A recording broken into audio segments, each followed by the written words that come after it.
인생은 여름처럼 사랑과 기쁨으로 넘친다. 여러분 인생에 여름 같은 법으로 더 큰 기쁨을 채워드리겠습니다. 우리들의 법 김일중입니다. 햇살 속에 피어나는 꽃처럼 여름은 여러분들의 아름다움을 더 빛내주죠. 여러분의 법 지식도 아름답게 빛내드릴게요. 안녕하세요. 변호사 임주혜입니다. 여름은 삶의 활력과 즐거움을 불어넣어주는 계절이다. 활력 있는 데이터로 법의 즐거움을 맛보게 해드리겠습니다. 빅데이터 전문가 전민기입니다. 내일 비가 올지도 모르기에 전 해를 쫓을 거예요. 법과 함께 내일의 해를 쫓아 함께 가보실까요? 코미디언 김길입니다. 예, 반갑습니다. 야, 여름이 갑자기 굉장히 위대하게 느껴지는 그런 명언들을 저희가 나눠봤습니다. 그래도 인간적으로는 굉장히 더운 여름이죠. 그렇죠. 이럴 때 우리가 늘 받는 질문이 있습니다. 더위를 피하는 방법 하나씩 갖고 있으세요? 어떠세요? 저는 갑자기 어렸을 때가 생각이 나는데 예. 그러면 안 됐지만은 아이스크림을 굉장히 오래 고르는 척하면서 슈퍼마켓 앞에서 열고서 통 안에 들어가서 머리 한 번씩 넣어봤죠, 거기? 계속 거기서 예. 그럼 그러면 주인 아주머니, 거 빨리 문 닫아야 돼! 예, 한 번씩 머리 넣어봤죠. 맞아요. 네. 저는 이제 아내를 화나게 합니다. 네, 아내를 화나게 하면 집안의 그 서늘한 기운을 누구도 이길 수가 없죠. 그게 최악의 수 아닙니까, 그거? 네, 등골이 오싹할 정도로. 스스로를 공포 분위기를 만든다. 맞습니다. 예. 야, 이거 참 무서운데. 예, 어떠세요? 당연히 여름엔 냉면이죠. 냉면.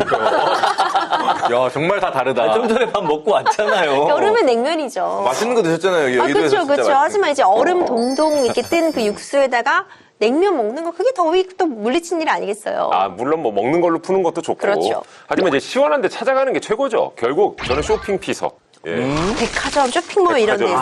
대형 그렇죠. 쇼핑몰이나 맞아. 이런 데 가면 굳이 뭐 물건을 사지 않더라도 그냥 맞아요. 거기 있는 것만으로 좀 시원해가지고 확실히 쇼핑 피서 즐기는 분들도 많으신 것 같은데 예전에는요 네. 뭐 은행, 병원으로도 더위 쫓으러 가신 분들 많았어요. 네, 지금 보니까 작년에 뭐 무더위 쉼터 뭐 이런 게 지금도 아마 있는 걸로 알고 있는데 가끔 한 번씩 너무 더우면은 은행에 볼 일이 없더라도 그렇게 한번 들어가 보는 것도 괜찮은 것 같아요. 네. 그렇죠. 네. 근데 이런 게 아니라 좀 심하게 이 병원 저 병원을 하루에도 몇 군데씩 다니는 분들이 있대요. 일명 의료 쇼핑이라고 하는데 혹시 들어보셨어요?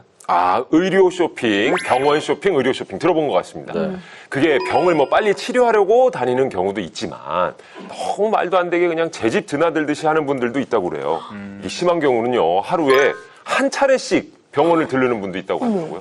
근데 하루 한 번은 약과더라고요. 그래요? 한 해에 1200회, 뭐 1400회 이상 외래 진료를 보거나 물리치료 등을 받아가지고 이런 치료를 반복하는 분들이 있다는 거예요. 그게 그럼 하루로 치면 몇 군데를 다닌 거예요? 뭐 거의 하루에 이게 서너 군데 정도 갔다고 봐야 되는 거죠? 오호. 야, 그분은 이렇게 어떤 일을 하시길래? 그러게요. 하루에 서너 군데 병원을 어떻게 가지? 그렇죠. 이건 근데 누가 봐도 좀 비상식적인 일이잖아요. 네네. 그리고 또 당연히 국민이 낸 그 보험료 혜택을 받는 거고요. 그래서 이 문제를 해결하는 법이 시행이 됐습니다. 그렇죠, 임 변호사님. 그렇죠. 이제 불필요한 의료를 과도하게 이용한 환자의 본인 부담 비율을 대폭으로 상향하는 국민건강보험법 시행령 개정안이 7월 1일부터 시행이 됐습니다. 연간 외래 진료 횟수가 365회를 초과하는 사람은요, 그 초과 외래 진료비에 대한 요양급여비의 총액의 90%를 부담하도록 했습니다. 그렇군요. 이게 우리나라 외래 진료만 봐도 본인 부담률이 상당히 좀 낮잖아요. 이 말인즉슨 나머지 비용은 건강보험료로 우리가 혜택을 보고 있다라는 건데 실제로 과다하게 이용하는 분들 이게 얼마나 많은 겁니까? 그 건강보험당국의 2021년도 외래 이용 현황 통계를 보니까요. 연 365회 이상 다니시는 분이 2,550명이나 됐고요. 건강보험공단 재정에서 급여비로 들어간 금액이 무려 251억 4,500만 원에 달합니다. 그리고 1,000회 이상 외래 진료를 받은 분들이 17명. 신기하죠. 그리고 이 17명에게 지급된 급여비가 무려 3억 7,700만 원. 어허. 정말 어마어마하죠. 그 안에 제 보험료가 있을 수도 있는 건가요? 그렇겠죠. 예. 진짜. 근데 이게 사실은 더위 때문에 이게 가시는 분들도 있으시지만은 정말 진짜 병원을 하루에 몇 번씩 가셔야 되는 분들이 있을 수 있잖아요. 그럼요. 물론 예외를 두는 그런 조항이 반드시 필요하겠죠. 중증 질환자들은 충분히 그런 사유가 인정이 되기 때문에요. 18세 미만의 아동과 임산부, 장애인, 그리고 희귀성 낭치 질환자, 중증 질환자 등과 같이 연간 365회의 진료를 초과하는 것이 필요한 그런 분들에게는 당연히 예외를 두었습니다. 하지만 그 밖의 경우에는요, 국민이 낸 보험료를 특정인만이 너무 많이 쓰고 있는 부분이 있기 때문에 그런 부분은 좀 시정이 필요하다는 그런 점들이 이제 의견들이 모아져서 시행령 개정을 통해서 좀 합리적으로 의료비를 좀 이용할 수 있게 된 것 같습니다. 네, 우리 젊은이. 네. 기리 씨는 병원 관리 별로 없잖아요. 특히 신혼인데 뭐 집에서 다 치유되지 않아요? 그죠. 어지간한 건 다 사랑의 치료로 치료되긴 하는데. 네. 그래도 가끔 이제 갈 일이 있잖아요. 그러면, 제가 생각해도 이 병원비가 너무 싼 거 아닌가.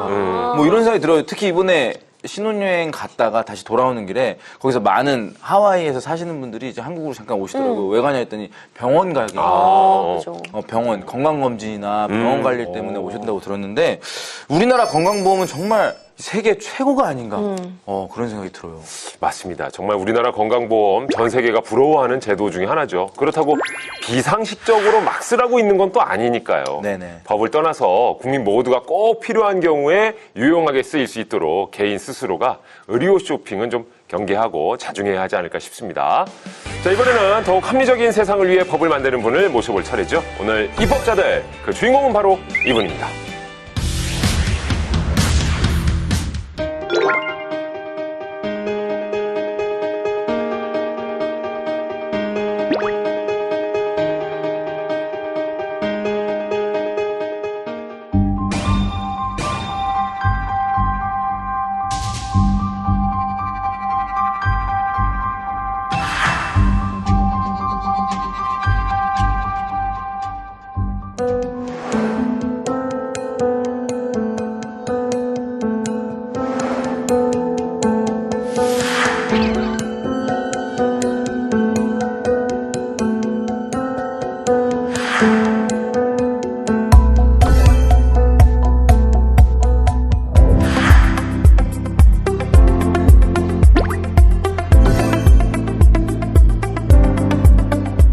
수많은 2차 저작권을 활용했음에도 불구하고 그 원작자한테는 뭐 알려주지도 않는 제대로 좀 바로 잡아야지 지금 K 콘텐츠가 세계로 좀 뻗어가는 그런 추세에서 좀 더 건전한 생태계가 형성되는 거 아니냐.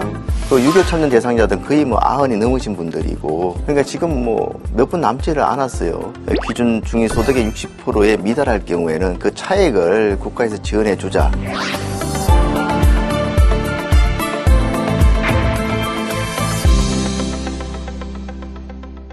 대구에는 수많은 별들이 존재하죠. 그 중에서도 단연코 빛나는 별이 있다면 바로 북구성일 겁니다. 예, 대구 북구 의뢰 김승수 의원 자리하셨습니다. 어서 오세요.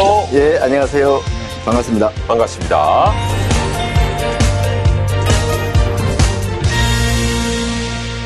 저 하늘에 이제 폴라리스 북극성이 있다면 대구에는 북구성이 있다. 예, 어떻습니까 이 표현? 좋습니다. 예, 오늘도 대구를 잘 비추고 계시죠? 네, 예, 제 지역구가 대구 칠곡인데 예. 지금은 앞에 칠자가 한자가 좀 바뀌었습니다만 옛날에 그 일곱 칠자 그러니까 이게 북두칠성하고 어떻게 보면 좀 통하는 것 같기도 하고 네. 또 별이라 그러니까 굉장히 듣기가 좋은 것 같습니다. 그러시군요. 그러니까 21대 국회 4년 기간 동안 대구와 국회를 오간 거리가 지구 5바퀴 정도가 된다. 이런 얘기가 들리던데요. 이게 얼마나 진짜 이렇게 부지런히 오고 가신 거예요? 거의 뭐 일주일에 몇 차례 대구 또 서울을 이제 KTX 왔다 갔다 하다 보니까 이게 누적 그 키로 수가 그 정도 된 것 같은데 아마 대부분의 지역구 의원이 조금의 차이는 있습니다만 뭐 거의 뭐 저 정도 이렇게 활동들을 하지 않을까 싶습니다. 겸손하시기까지. 예. 근데 이게 보니까 4년간 KTX 탑승 횟수가 738회시고요. 네. 거리로 따지면 21만 1,806km, 지구 5바퀴를. 이야, 진짜 어마어마한 진짜 거리네요. 진짜 열심히 부지런히 뛰어다니시는 흔적이 담겨 있네요. 올해는 한 지구 몇 바퀴 정도 예상하시는지. 그러니까 올해뿐만 아니고 이번 22대 임기 때는 네. 좀 더 많이 돌아다닐 것 같습니다. 왜냐하면은 21대 때는 코로나 때문에 아하. 한 2년 이상을 지역에서 행사들이 많이 축소되거나 중단됐었어요. 예. 그런데 올해는 뭐 이제 완전히 다 그런 것들이 이제 정상화됐기 때문에 아마 21대보다는 더 많이 돌아다녀야 되지 않을까. 이 사실 걱정입니다. 야, 이 기록이니까 코로나 시국인데도 불구하고 이렇게 하시구나. 그렇죠. 예. 오, 대단하시네요. 그렇게 이제 쉼없이 또 대구와 서울을 왔다 갔다 하시면서도 또 지역 구민들한테 또 큰 선물도 많이 하셨더라고요. 그 중에 이제 수영장이 있는 공공체육시설이 지역구 최초로 유치를 하셨는데 그게 바로 우리 김승수 의원님이 하신 거라고 합니다. 맞죠? 예, 그렇습니다.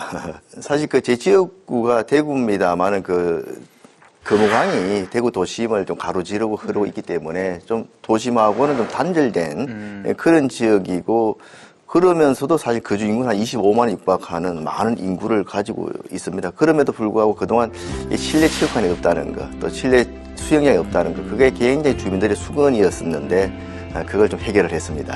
지금 이제 올해부터는 공사가 본격적으로 진행될 것 같습니다. 네. 의원님 보니까 지역일도 지역일이지만 입법 활동도 정말 열심히 하셨다고 전해 들었습니다.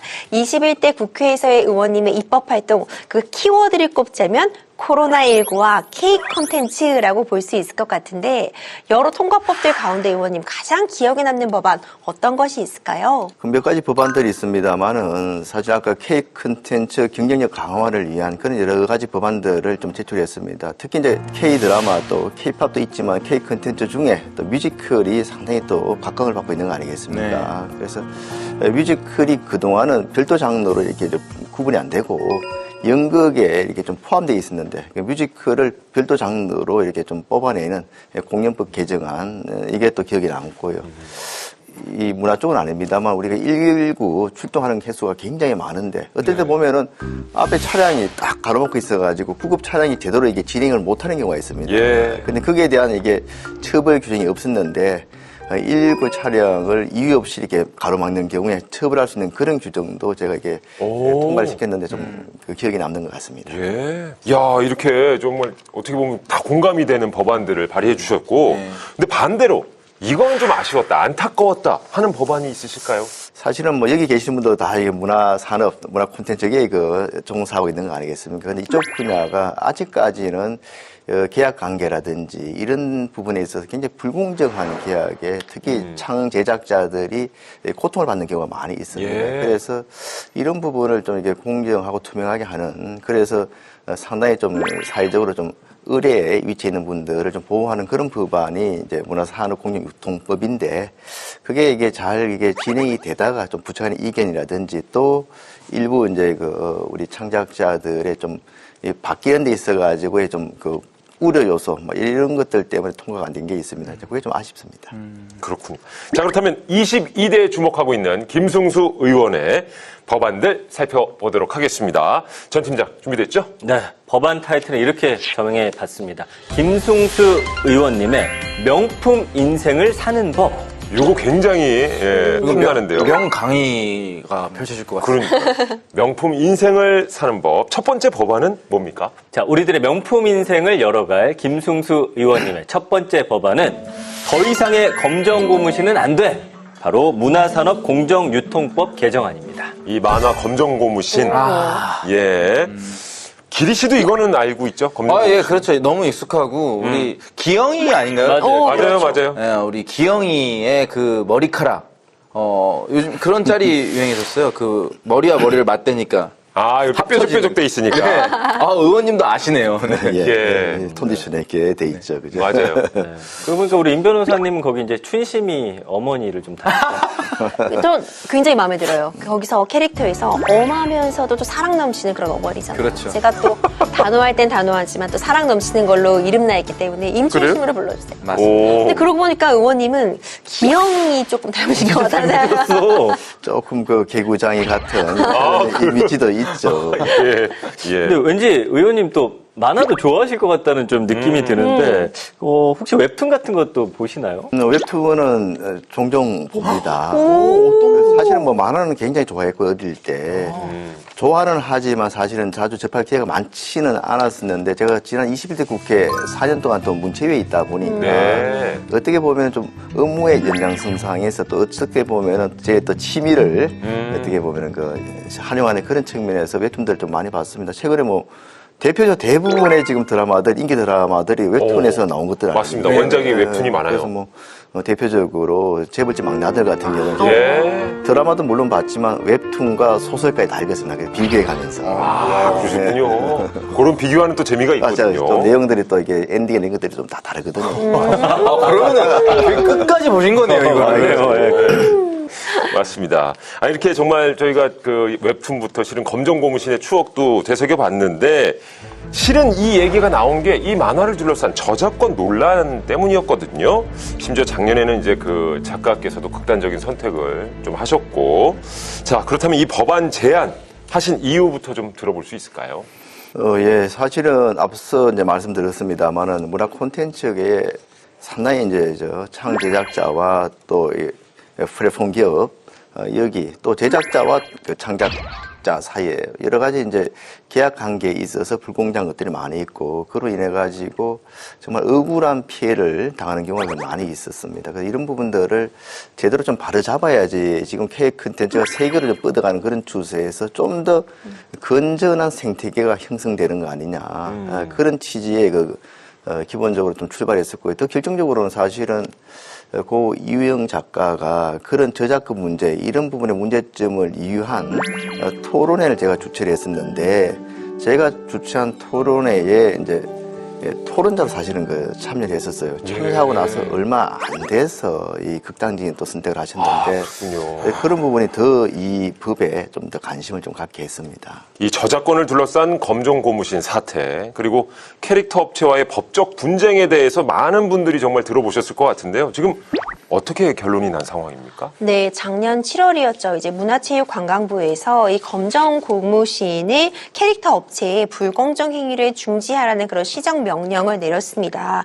그래서 미분배된 수익을 공동 작가인 고 이우영 작가와 동생 이우진 작가에게 지급하라는 그런 시정 명령이 내려진 것인데, 그럼에도 불구하고 캐릭터 업체 측에서는 현재까지도 어떤 조치도 하고 있지 않은 건가요, 의원님? 사실은 이 금전공무신과 관련해서는 뭐 만화는 물론 그 애니메이션 KBS 방송이 됐죠. 그리고 뭐 이 캐릭터 상품을 이용한 그런 것들이 굉장히 많습니다. 그래서 그 수익만 하더라도 굉장히 막대할 걸로 예상이 됩니다만, 실제 이우영 작가 측에서 받은 액수는 미미한 수준에 머물고 있고요. 이런 불공정한 계약에 대해서 2차 저작권에 대해서는 전부 다 이게 업체 측에서 갖고 가는 걸로 되어 있었기 때문에 추가적으로 수많은 2차 저작권을 활용했음에도 불구하고 원작자한테는 뭐 알려주지도 않는 그런 사태들이 굉장히 뭐 대부분이었습니다. 그래서 이 당초 계약 관계가 워낙 불공정하기 때문에 이우영 작가 측에서는 원천 무효를 좀 이렇게 희망을 했습니다만은 1심 재판 결과는 일부 승소, 일부 패소 뭐 이런 식으로 지금 판결이 났었어요. 그래서 실질적으로 지금부터 특정 시점부터 그 이후 시점까지는 계약 관계가 해지됐기 때문에 저작권을 다시 찾아왔습니다만은 일부 이제 저작권을 위반했다는 그 부분에 대해서는 오히려 한 7천여만 원, 7,400만 원인가요를 이우영 작가 측에서 또 업체 측에다가 지불해야 되는 그런 판결이 나왔고요. 그래요? 그리고 이제 문체부에서 당초 법원 판결 나기 전에 부당한 그런 계약 관계나 행위에 대해서 시정 명령을 하고, 시정 명령대로 이게 조치를 안 할 경우에는 과태료를 물리도록 되어 있었는데, 사실은 시정 명령에 따라 하다 보면 그게 수억 원씩의 이제 돈이 드는 반면에 과태료는 뭐 불과 몇백만 원만 내면 되기 때문에, 그래서 그 시정 명령에 대해서 아무런 조치도 하지 않고 있고 과태료만 일부 납부한 걸로 그렇게 알고 있습니다. 너무 몰랐던 일이었어요, 정말. 네. 생각보다 훨씬 더 안타깝네요. 아니, 이 검정고무신 얘기하다 보니까는 이 구름빵 동화도 생각이 납니다. 예. 이게 4천억이 넘는 부가가치를 창출했는데 이 불평등한 출판 계약 때문에 그 동화 작가분은 2천만 원 정도 수익이 전부였다고 합니다. 이게 웬일입니까? 실은 우리 집 아이들도 정말 좋아했었고 그래서 책이 닳도록 저도 읽어줬던 기억이 나고 영상으로도 많이 접했고 그리고 검정고무신 정말 국민 만화라고 할 정도로 정말 많은 분들의 사랑을 받았는데도 이런 처지를 당했다? 그럼 다른 작가분들의 처지는 어떨지 궁금하네요. 그래서 어떻게 보면 굉장히 이게 성공한 작가. 그래서 이게 예. 이우영 작가 가족들도 안타깝게 말씀하시는 것들이 주변에 특히 이우영 작가 부인의 그 자녀분들은 굉장히 돈을 많이 번 걸로 이렇게 오해를 하고 있다는 거죠. 전혀 그렇죠. 뭐 오히려 뭐 생활고에 쪼달리고 있는데 아. 구름방 같은 경우에도 마찬가지입니다. 뭐 신인 작가였기 때문에 일방적으로 좀 끌려갈 수밖에 없는 그런 계약을 하다 보니까 또 그렇게 또 이어진 거죠. 문체부가 지난 2021년에 조사한 걸 보니까 기획, 제작, 유통, 배급, 산업 이 사업체의 33.6%가 10대 불공정 행위를 경험했고요.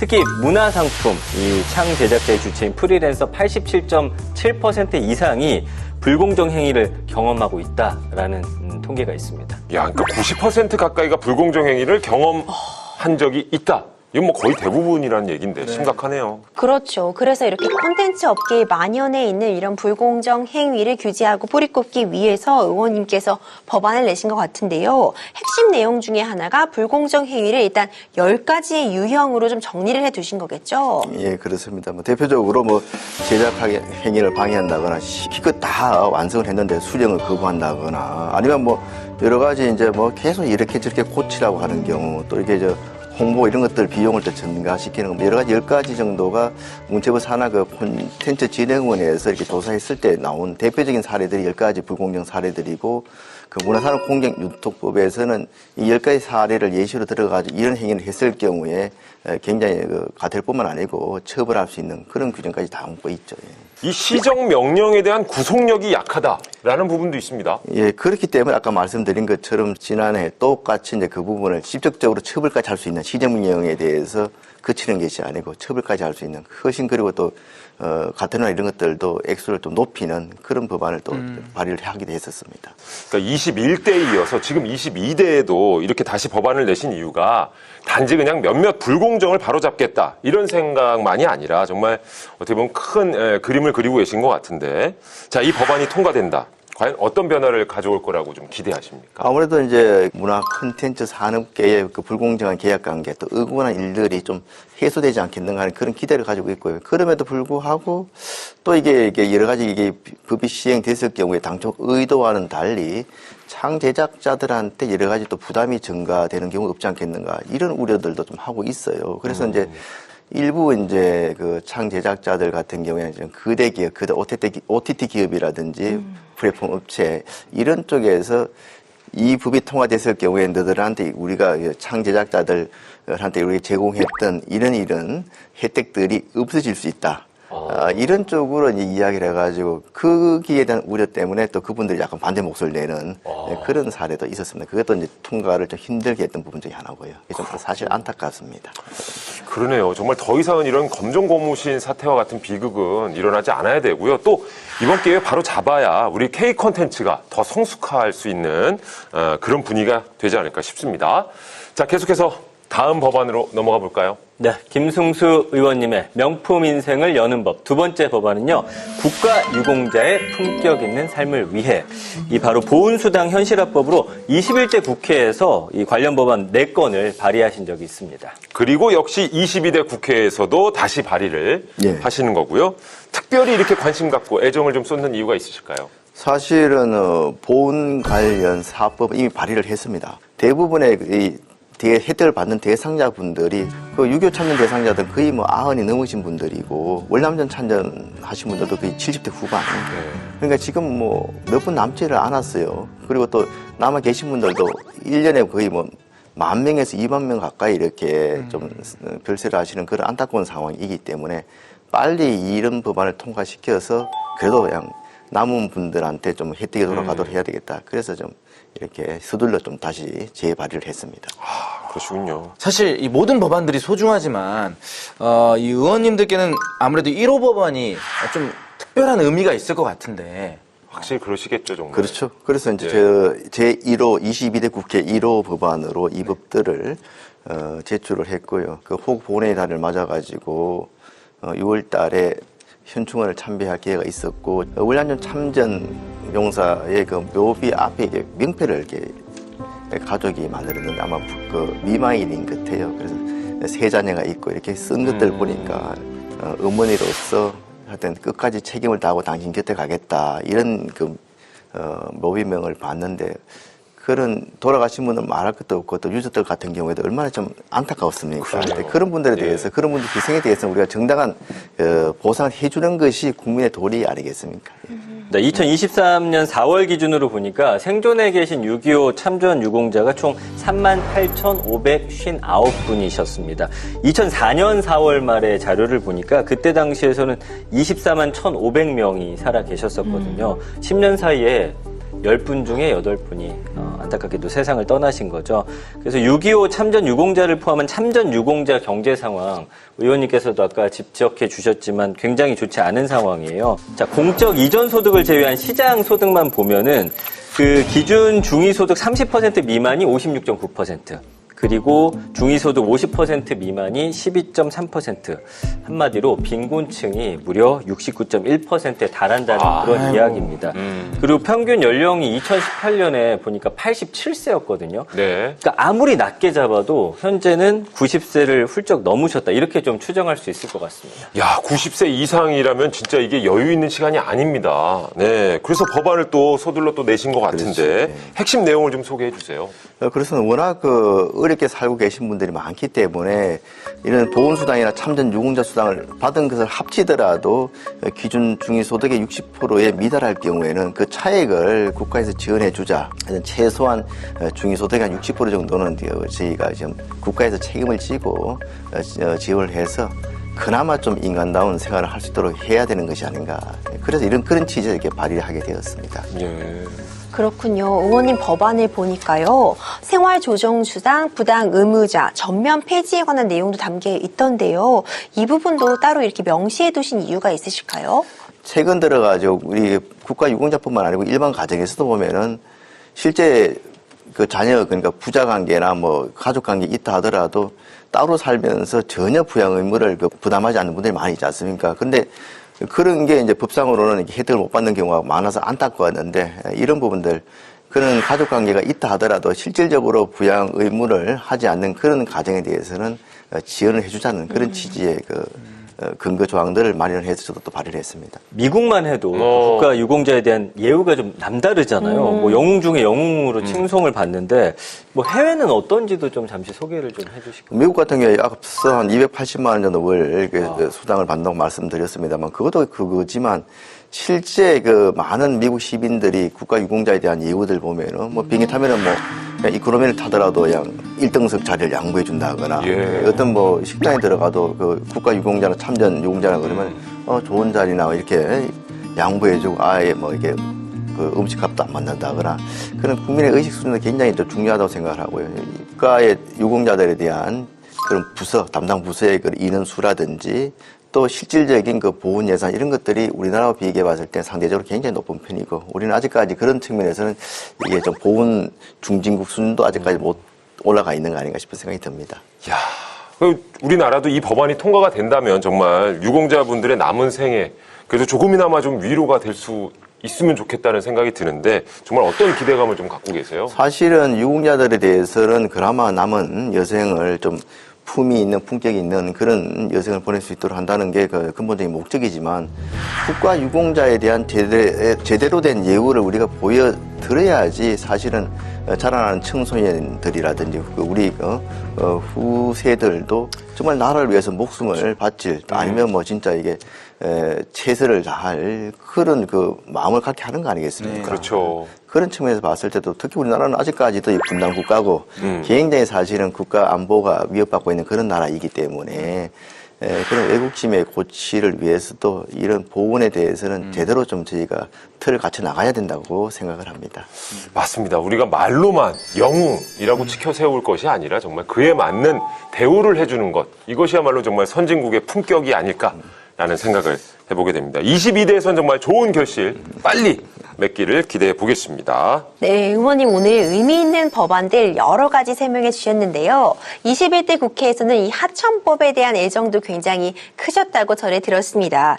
낚시 관련한 내용이 포함되어 있었던 것 같은데 이번 국회에서도 이와 관련해서 이제 진행되는 부분이 있을까요?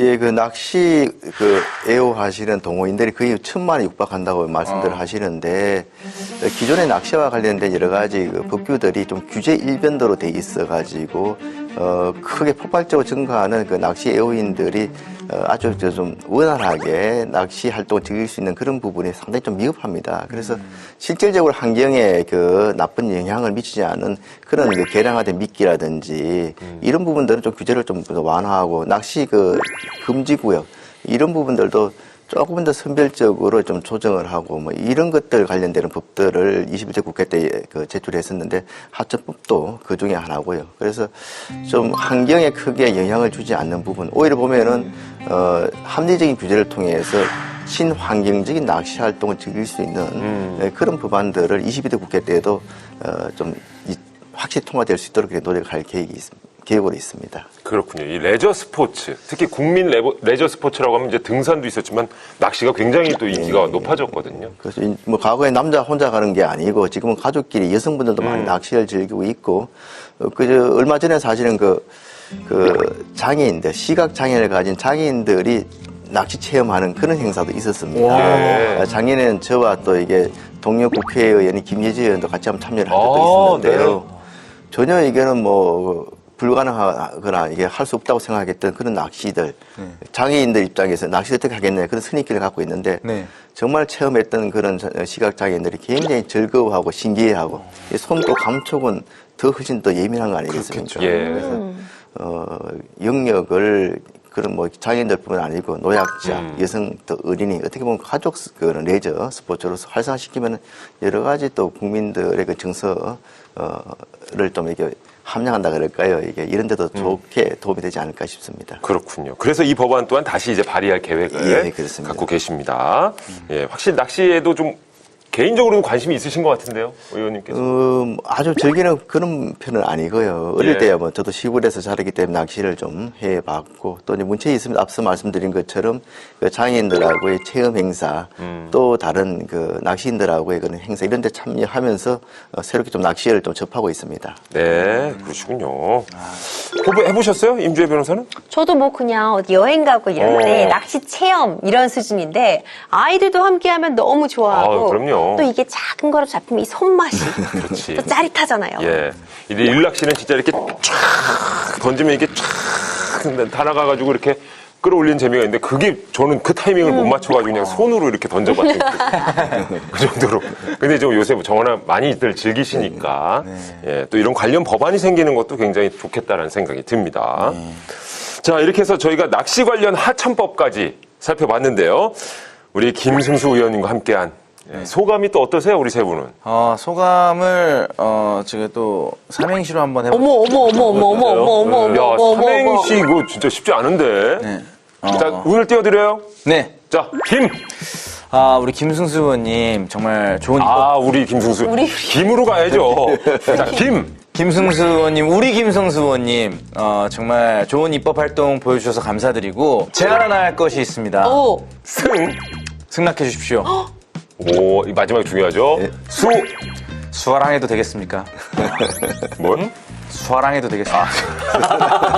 사랑해도 되겠습니다. 수화랑. 좀, 괜찮으세요? 저랑 눈을 못 마주치시네요. 죄송합니다. 저희가 죄송합니다. 대신 많이 부끄럽네요. 괜히 기발합니다.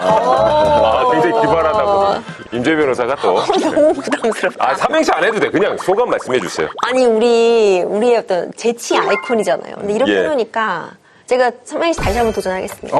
야, 그래요. 자, 김승수 의원님, 북구와 대한민국의 승리를 위해서 수고해주세요. 깔끔하다. 이 정도면 기립박수감이죠. 이 정도면. 아니, 그냥 좌식 박수 정도. 기립까지는 아니고. 그래도 깔끔했어요. 깔끔했어요. 수아랑보단 나았다. 예. 전민기 팀장. 진짜 소감 얘기해도 돼요. 삼행시 안 해도 돼. 삼행시 하겠습니다. 고집들이 있어. 삼행시 욕심이 있네. 자, 김승수 의원님께 불만이 있습니다. 요거 좋아. 요거 래퍼 좋아. 같은 느낌이네요. 좋아. 일단 도발. 자, 승리하셔서 국회에 재입성하셨는데 수. 사랑합니다. 아이, 아니 근데 고맙습니다. 저는 개인적으로 네. 그러니까 의원님 사람마다 느껴지는 어떤 기운이라는 게 있잖아요. 근데 뭔가 굉장히 진짜 대구의 우리 지역 구민을 위한 그런 마음도 느껴지지만 네. 또 아까 그런 발의한 법들 보니까 네네. 그 우리 사실은 방송계 진짜 그 불합리한 그런 점들을 잘 살펴보시고 그분들을 위해서 진정으로 열심히 일해 주시는구나가 느껴져가지고 네. 저희도 방송하는 사람으로서 네, 네. 좀 더 마음이 가지 않나 네. 싶습니다. 맞습니다. 진짜 우리들의 마음이 느껴지셨죠? 의원님? 예, 그대로 전달됐습니다. 예. 그럼 이제 답가로 의원님께서도 삼행시를 하지 마요. 예. 자, 마지막으로 22대 국회에 임하는 포부 한 말씀 좀 듣도록 하겠습니다. 가장 우리 국민들한테 지금 신뢰를 주지 못하는 그 조직이 우리 국회일 것 같습니다. 지금 뭐 여지없이 22대 국회도 그런 국민들의 실망을 참 저버리지 않고 더 실망스러운 출발을 좀 하고 있는 것 같은데, 그럼에도 불구하고 또 우리가 조금씩 이게 노력을 하면은 국민의 피부에 와닿는 그런 제도들, 그런 또 법률들 하나하나씩 좀 바꿔갈 수 있다는 그런 희망을 가지고 있습니다. 그래서 정말 그 숫자를 좀 이게 높이기 위한 그런 입법이 아니고 말 그대로 법안 하나하나 하더라도 제대로 국민들한테 그 성과가 피부로 느껴지는 그런 법안들, 정책들을 22대 국회에서 많이 만들어질 수 있도록 열심히 뛰겠다는 말씀을 드립니다. 야, 오늘 실은 함께 하면서도 느꼈지만 워낙에 탁월한 행정 전문가로 또 잘 알려져 계시거든요. 건강관리도 잘 하셔가지고요. 지구 5바퀴 이상 열심히 뛰어주시길 저희도 응원하도록 하겠습니다. 예, 감사합니다. 오늘 김승수 의원과 함께한 시간이었습니다. 감사합니다. 예, 고맙습니다.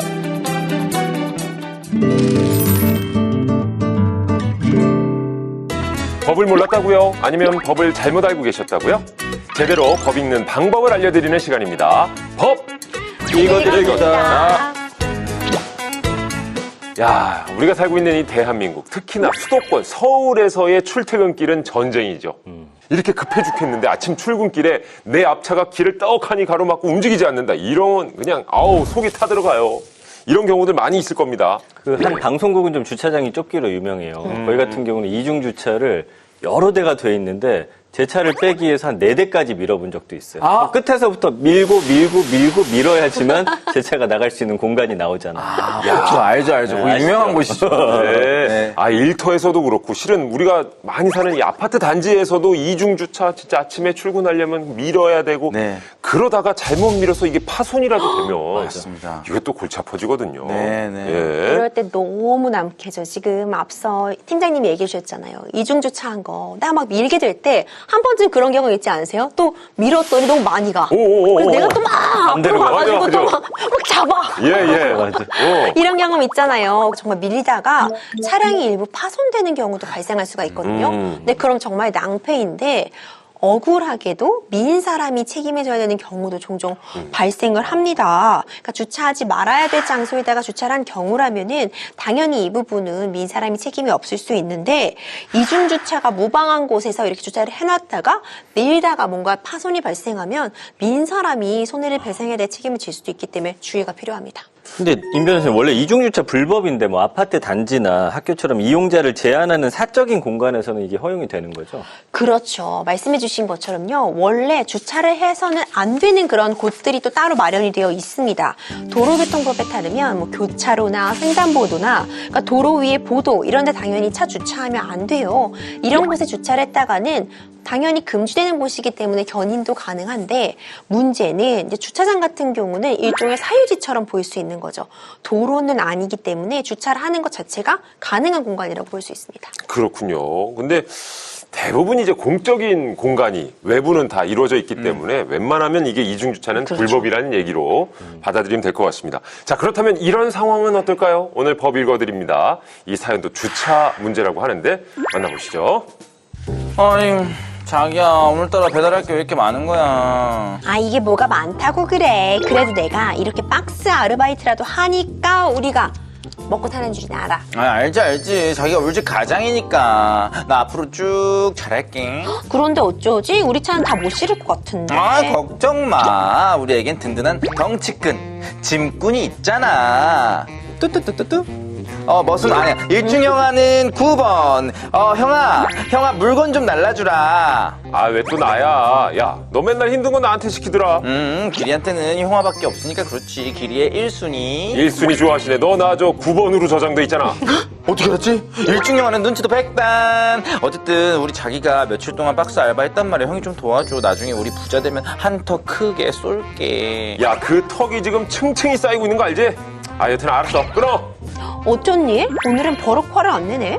자기야, 어쩌면 와서 낼지도 몰라. 우리 마음의 준비를 하자. 아, 여긴가? 아, 뭐가 이렇게 복잡해? 치아 주차장이. 아, 저기네. 삐삐! 저기요, 땡땡땡번 승합차 스탑! 잠시만요, 어디 오셨습니까? 아, 저 동생네요. 근데 왜 막는 거죠? 자, 어디 봅시다. 이거 우리 아파트에 등록이 안 된 차량이네. 자, 후진. 아, 뭐라고요? 아이, 동생네 왔다고요, 아저씨. 에이, 우리 아파트는 등록 차량 아니면 주차가 안 돼요. 저 밖에 세우고 나오라 하세요. 아, 이거 보세요. 아, 박스 날라야 된다니까요. 박스? 뭔 박스요? 좀 수상한데. 여튼 일단 나가서 상의하세요. 아, 진짜. 주차 하나 하는데 뭐가 이렇게 성가셔? 이런 된장 좀. 아이, 몰라. 맘대로 해. 에? 뭐야? 여기요. 이렇게 입구에 차를 세우고 가면 어떡해요? 저기요! 주차장에 세우지 말라며. 나 모르니까 맘대로 하셔. 이거 당장 안 빼시면 견인 조치합니다. 견인 같은 소리 하시네. 과연 법이 견인을 허락해 줄까요? 그럼 난 화가 나서 이만. 이 형 왜 이렇게 안 와? 또 사고 친 거 아니야? 사고 쳤네요. 네. 화가 많은 형이 사고를 좀 친 것 같습니다. 저희가 좀 각색을 해서 그렇지 어쨌든 이런 사건들 기사로 종종 접하는 것 같습니다. 실제로 있었던 일이죠? 맞습니다. 바로 지난 5월에 있었던 일입니다. 그 인천의 한 아파트에 A씨가 지인 명의의 그 승합차를 몰고서 주차장으로 들어가려다가 그 경비원이 미등록 차량이라는 이유로 이제 진입을 막았어요. 그 실랑이를 경비원과 벌이다가 화가 났는지 입구에다가 그대로 승합차를 세워두고서 시동을 끈 채 사라졌습니다. 그게 이제 오전 5시 35분쯤이었어요. 야, 이게 새벽 시간에 이래버렸으면 곧 있으면 출근하는 입주민들이 난리 났었겠는데. 어우, 그러니까요. 그나마 다행히도 이 주차 방문자용 입구 옆쪽에 또 입구자용 입구가 따로 있어가지고 임시로 차량 통행 가능했는데 10시간 넘게 이 상황이 이어지면서 주민들의 불편이 커졌고 결국에는 경찰까지 출동을 하게 된 사건입니다. 이게 매번 여름마다 일어나는 사건인가요? 작년 여름쯤에도 우리가 이런 비슷한 사례를 소개했던 것 같은데 근데 제 기억으로 그때 견인은 불가하다 해서 어쨌든 A씨를 찾아서 차를 빼야 되는 거 아닙니까 지금? 그때는 그랬습니다. 하지만 이번에는 사안이 좀 달랐어요. 이번에는 견인이 됐습니다. 보통 이런 민폐 주차 발생하면은 도로가 아니다 이런 이유로 공권력에 개입해서 견인하거나 이동을 명령할 그런 근거가 없어서 참 처리가 어려웠었는데요. 이번 사안에서는 이례적으로 강제 견인이 실행이 되었습니다. 아니, 원래 그냥 견인해도 되는 줄 알았는데 그게 법적으로 안 되는 건가요? 그렇죠. 이제 현행법에 따르면요. 지금 도로가 아닌 아파트 주차장 이런 공간은 기본적으로 이제 사유지 같이 처리가 됩니다. 그렇기 때문에 경찰이나 지방자치단체가 이 힘을 사용해서 공권력이 개입해서 견인을 하거나 할 근거가 없었거든요. 또 자동차 관리법 이런 부분을 적용하려고 해도 방치된 차량이 2개월 이상 방치되어 있어야 되는 등 너무 조건이 엄격했기 때문에 이렇게 주차장 입구 막아두면 사실 1시간만 막아도 아니 30분만 막아도 피해가 극심해도 어떻게 조치를 취할 길이 없어서 막막했었거든요. 그게 이제 작년 얘기였고 제가 그때 당시에도 좀 황당했던 기억이 나는데 그런데 이번 사연은 이 강제 견인을 했어요? 네, 이번 인천 A씨의 경우는 경찰이 좀 적극적으로 현장 CCTV 영상하고 그다음에 관계자 진술 등을 토대로 해가지고 업무 방해 혐의를 적용을 했다고 하고요. 그 결과 신속한 이동 조치가 가능했습니다. 이게 민폐 주차는 확실한데 업무 방해죄? 네. 업무를 방해한 것 같지는 않아 보이는데 이게 어떻게 적용이 된 거죠? 여기가 주차장이잖아요. 네. 업무 방해. 그러니까 경비원이 이렇게 주차를 통제하고 관리하는 업무를 수행하고 계신데 이 업무를 방해했다. 이렇게 본 것이죠. 형법에 이제 업무 방해죄라는 것이 따로 규정이 되어 있습니다. 314조인데요. 위력으로 다른 사람의 업무를 방해하는 경우에는 5년 이하의 징역이나 1,500만 원 이하의 벌금에 처해질 수 있습니다. 야, 이런 비슷한 문제를 겪어보신 분들은 지금 눈이 번쩍 뜨이실 것 같은데, 그러니까 이 민폐 주차에 강제 견인을 한 경우, 이거 거의 최초 아닙니까? 이게 지금 전국 최초 사례라고 해요.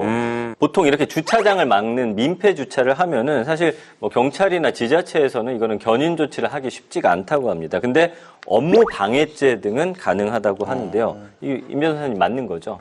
네, 가능합니다. 업무 방해죄가 적용이 될 수 있어요. 그러니까 도로교통법상 강제 견인은 쉽지 않지만 처벌이 아예 불가능하다는 건 아닙니다. 이번 사안처럼 업무 방해죄로 처리가 가능한데요. 일반 교통 방해죄부터 설명을 드리자면요. 뭐 육로, 수로 이런 부분으로 이제 교통을 일반적으로 통행하는데 방해를 한 경우에는 10년 이하의 징역, 1,500만 원 이하의 벌금에 처해질 수 있고요. 업무 방해죄는 크게 세 가지로 나눌 수 있습니다. 허위사실 유포, 위계, 위력에 의한 업무 방해죄가 있을 수 있는데 이번 사안 같은 경우에는 위력에 의한 업무 방해죄가 성립이 될 수 있습니다. 그러니까 위력에 의한 업무 방해는 대표적으로 행패 부리는 거 있잖아요. 남의 식당 가서 막 고성 지르고 뭐 부시고 행패 부리는 경우에 적용이 될 수 있는 건데 이번 사안의 경우에도 경비원의 업무를 방해하고 행패를 부리고 이런 부분이 업무 방해죄의 구성 요건에 해당한다 이렇게 본 것이죠. 네. 위력이 그런 의미군요. 그럼 위계는 어떤 거죠? 위계 네. 들어본 듯은 한데 네. 말이 좀 어렵죠.